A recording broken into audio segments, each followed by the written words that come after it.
When the rich man walked up to the door, neither his conscience nor his heart was with him. All he had was a briefcase, holding a cold notice about 3 months of unpaid rent. Gabriel Mertens was known in the real estate world as the Merciless Wolf. Luxury apartments, high rental income, zero tolerance for late-paying tenants.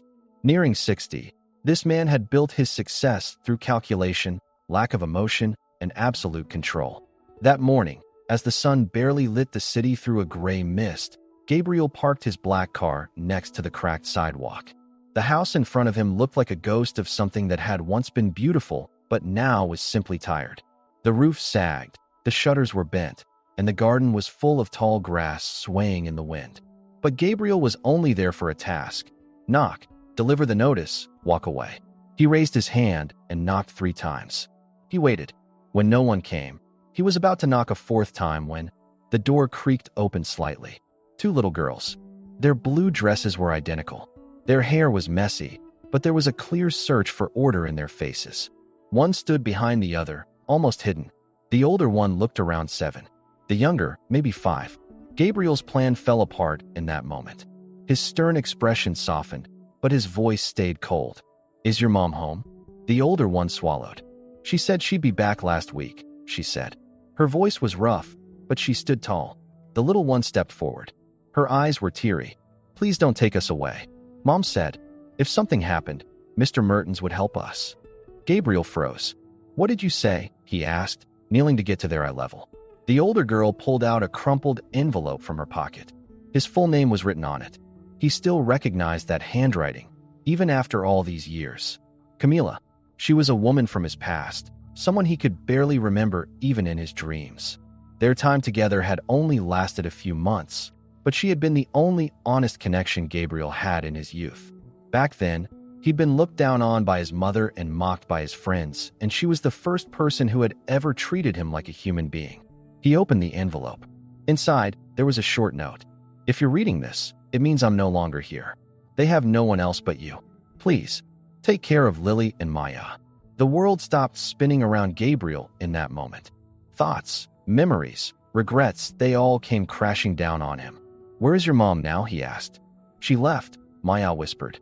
"She said she was going to fix something, but she didn't come back." The house was quiet. Too quiet. Gabriel stepped inside and saw how empty the place really was. There were no books on the shelves. The kitchen was nearly out of food. The cereal boxes were empty, and the fridge only had a few notes and a plate of pasta. The girls quietly leaned into each other. As Gabriel looked at them, something inside him began to crack. He slipped the envelope into his pocket. He looked at the notice, then folded it into 4, and tore it apart. He opened the door. "I'll be right back," he said. The girls didn't say anything, but there was the faintest trace of gratitude in their eyes. That day, Gabriel made a different kind of decision for the first time. He bought food from the diner on the corner, found a blanket, came back to the house, and sat with them at the kitchen table. For once, he shared silence, not a business deal. But that night, nothing would ever be the same, because the door to the past had opened once more. And this time, there were 2 little children standing behind it. Gabriel didn't sleep a wink that night. His world, once made of steel, now felt like it was cracking under the whispers of 2 little girls. He wasn't sitting in the glass-walled office he was used to, but in a broken-down house, surrounded by a lavender-scented silence. In front of him were half-full glasses of milk and the quiet, trembling breaths of Lily and Maya, who had fallen asleep on the floor. For the first time, as dawn broke, Gabriel didn't go back to his office or dial a number to give out orders. Instead, he pulled out his phone and opened a nearly forgotten photo. Camila, that laughing face, her hair flying in the wind, that smile, the one that made him feel valuable for the first time in his life. But now, she was gone, and Gabriel had no idea what to do with the 2 little girls she had left behind. In the early morning light, he made a call from a blocked number. "Daniel, I need someone special. Quiet, fast, and able to reach anywhere. A woman's missing. Camila. She disappeared about 3 weeks ago. And," he paused, "and 2 little girls are waiting for her." The private investigator on the other end didn't ask questions, and Gabriel was glad he didn't, because he didn't have the answers anyway. That same morning, Gabriel didn't go to his luxurious office out of habit. Instead, he stopped by a store. He bought a few toys, food, and clean sheets for the girls. It was the first time in his life he had ever filled a shopping cart with kids' stuff. People looked strangely at the man in a suit carrying colorful milk boxes and teddy bears, but Gabriel was too lost in thought to notice. When he got home, the girls were still sleeping.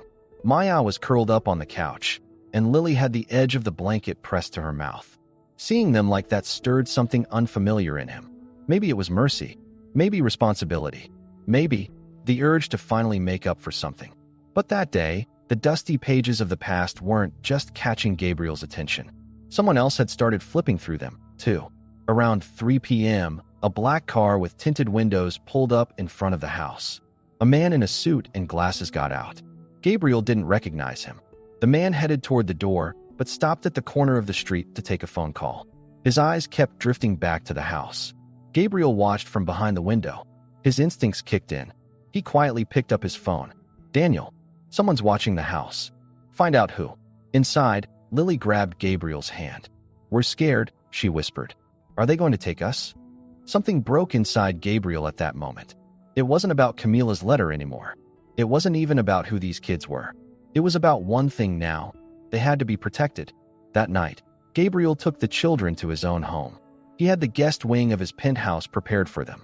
He didn't say a word to his staff. He kept it secret from reporters, business partners, even his assistant. The next morning, the message from the detective hit hard. "Camila hasn't been found, but a woman using forged documents in her name is being treated at a different hospital.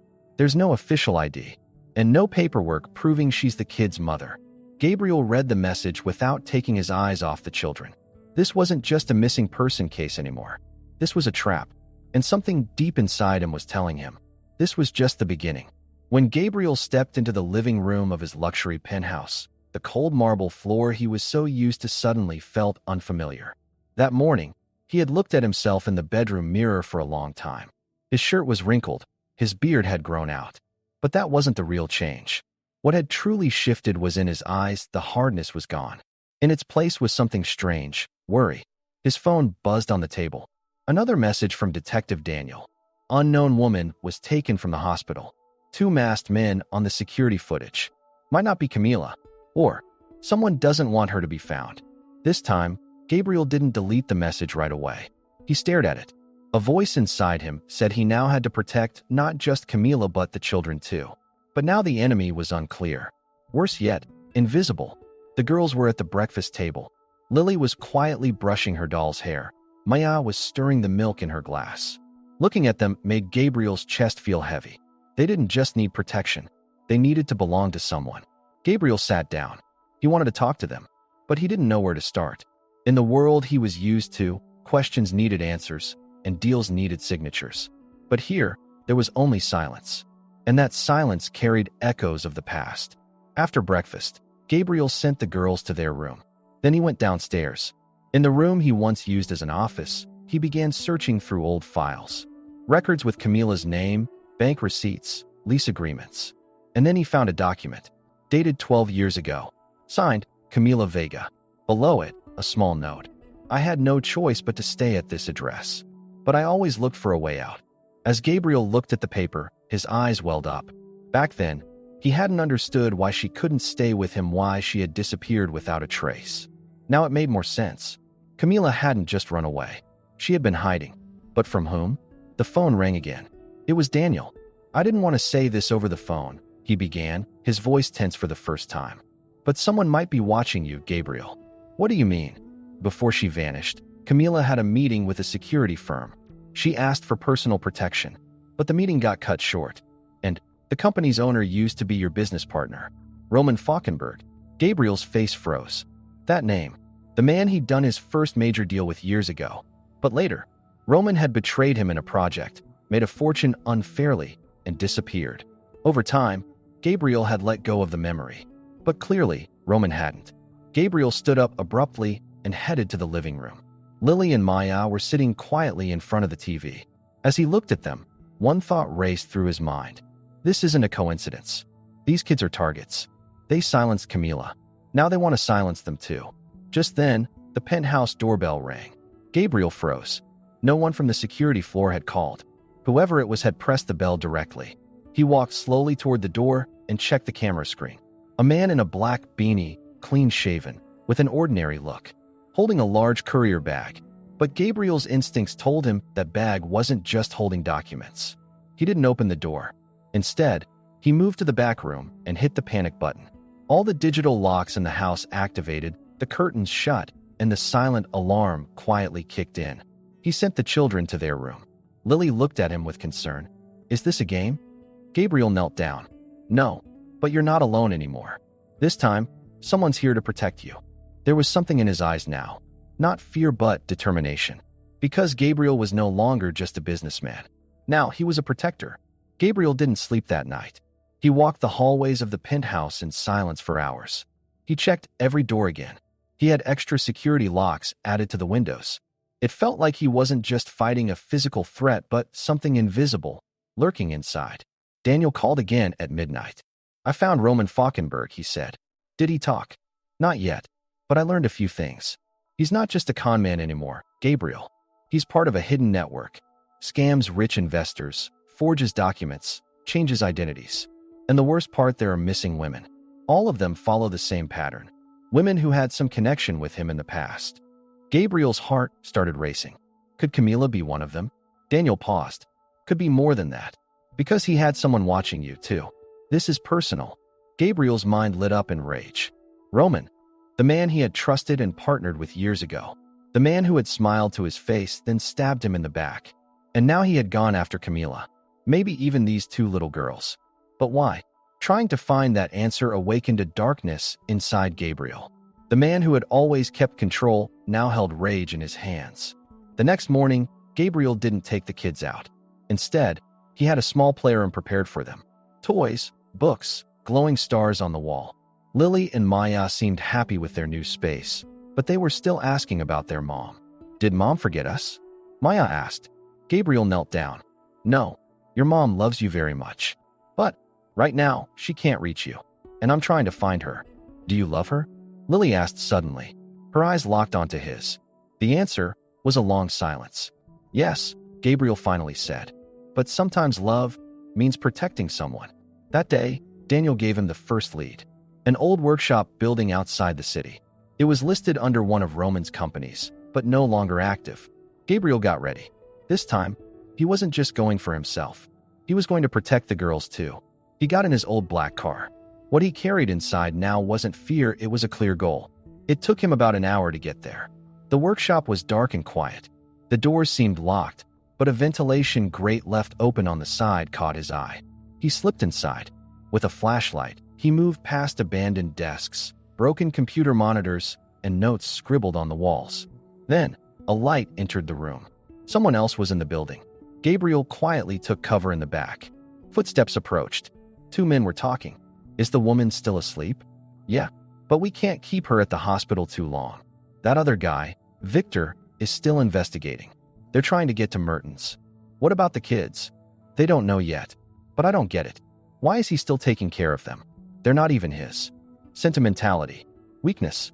Roman was right. Gabriel Mertens is going to break eventually. Gabriel's hands trembled as he pulled out his gun. But just then, someone touched his shoulder from behind. He spun around only to be blinded by a harsh light. "What are you doing here, Mr. Mertens?" a strange voice asked. A punch. Then another. Gabriel fell to the ground. His gun slid away. As he hit the floor, his head slammed against a metal case. His vision went black, but he could still hear voices. "Keep him alive. Roman has a message for him." That was the last thing he heard. When he opened his eyes, he was in a dim room. Breathing was hard. His head was pounding. His hands were bound with plastic cuffs, his ankles tied. The taste of metal in his mouth. Blood. The pain in his left temple was nearly unbearable.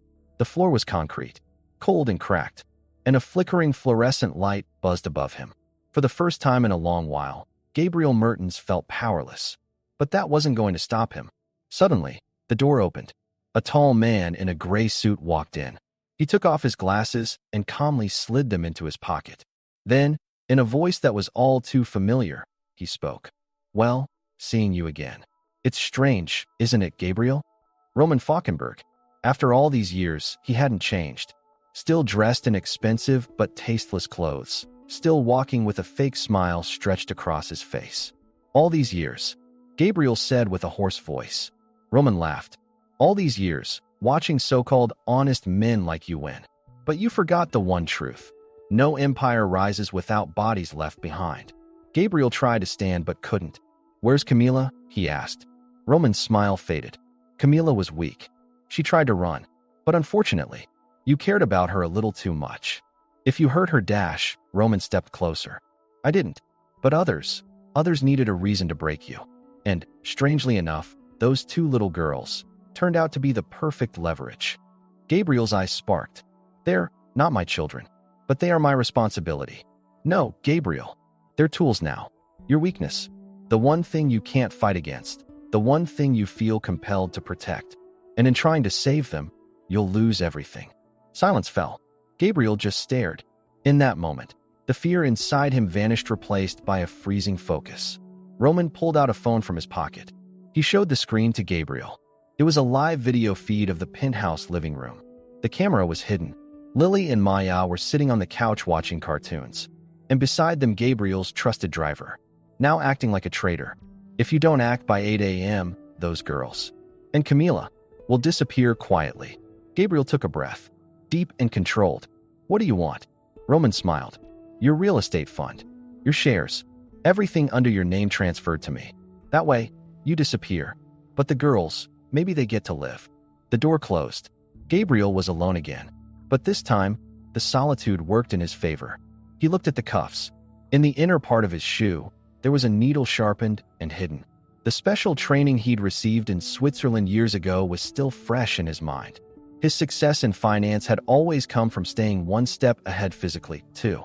Within minutes, he freed his hands, quietly stood up. His knees ached, but his mind was sharp.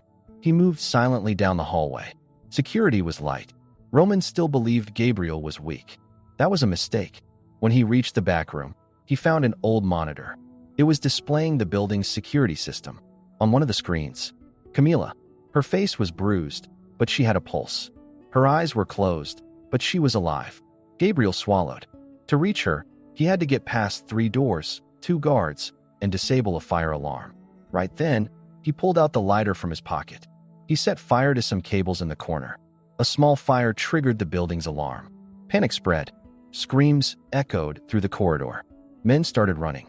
Gabriel slipped through, took one down with a kick and punch, slammed another into a wall. When he reached Camila's room, he broke the door open with his shoulder. He dropped to his knees at her bedside. "Camila, I'm here. I'm getting you out. I'm not leaving you again." Camila's eyes opened slightly. You actually came." Gabriel nodded. "This time it's not a promise. It's action." Just then, gunshots rang out from the corridor. Roman had realized. And now, it was time for the final act. When the bullets tore through the walls, Gabriel lifted Camila into his arms. He carried her like a bleeding past, fragile, pale, and almost weightless. But there was still a spark of life in her. That spark made Gabriel move faster. As the fire alarm rang throughout the building and smoke rose from the rooftop, the chaos worked in Gabriel's favor. At least, for a moment. But at the end of the hallway, someone unexpected stood waiting. Roman. He held a gun, his face frozen with grim determination. "Did you really think it would end like this?" he asked. Gabriel gently laid Camila down and stepped in front of her to shield her. "I'm not going to kill you, Roman. But if you don't stop, you're going to destroy yourself." Roman laughed. "Still playing the hero? Still think you're some kind of savior? You were just lucky, Gabriel. I'm the reality of the system." Gabriel took a step forward. "And I'm not part of that system anymore." Roman reached for the trigger, but just then, there was a metallic click from beside the door. A hand knocked the gun from his grip. Daniel.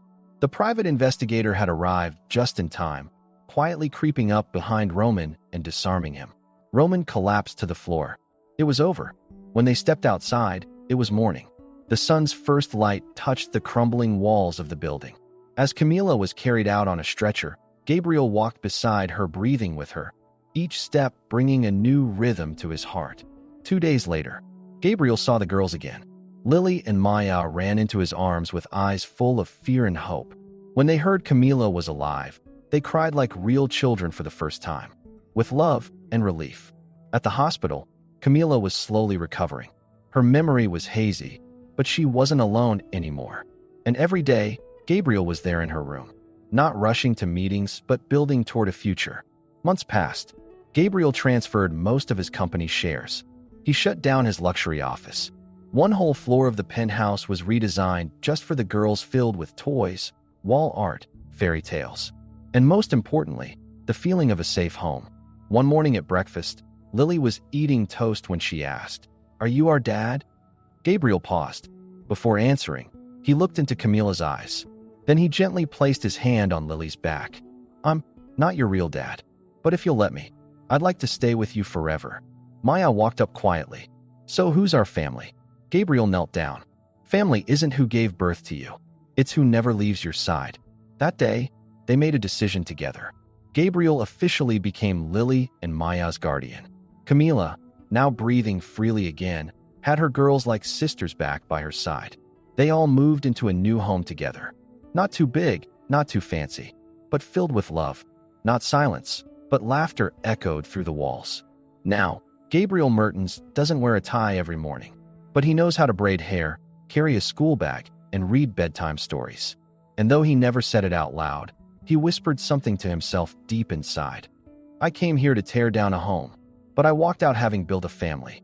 If this story made you feel something too, don't forget to subscribe and turn on notifications. Because sometimes, the person who changes your life isn't someone you were waiting for, but a stranger you never expected.